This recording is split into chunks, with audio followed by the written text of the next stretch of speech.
ನಮ್ಮ ಕಾರ್ಯಕ್ರಮಗಳನ್ನ ನೀವು ನೋಡ್ತಾ ಇದ್ರೆ ನಮ್ಮ ಚಾನೆಲ್ ಅನ್ನ ಸಬ್ಸ್ಕ್ರೈಬ್ ಮಾಡಿ, ಪಕ್ಕದ ಬೆಲ್ ಐಕಾನ್ ಒತ್ತಿ ನಮ್ಮನ್ನ ಬೆಂಬಲಿಸಿ. ಹಾಗೆ ನಮ್ಮ ಕಾರ್ಯಕ್ರಮಗಳನ್ನ ಲೈಕ್ ಮಾಡಿ, ಕಮೆಂಟ್ ಮಾಡಿ, ಅದನ್ನ ಬೇರೆಯವರಿಗೂ ವಾಟ್ಸ್ಆಪ್ ಮೂಲಕ ಶೇರ್ ಮಾಡಿ.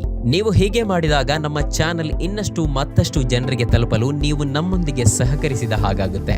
ಇದು ನೀವು ಯಾವುದೇ ಖರ್ಚಿಲ್ಲದೆ ಕೆಲವೇ ಸೆಕೆಂಡುಗಳಲ್ಲಿ ನೀಡಬಹುದಾದ ಸಹಕಾರ. ಧನ್ಯವಾದಗಳು.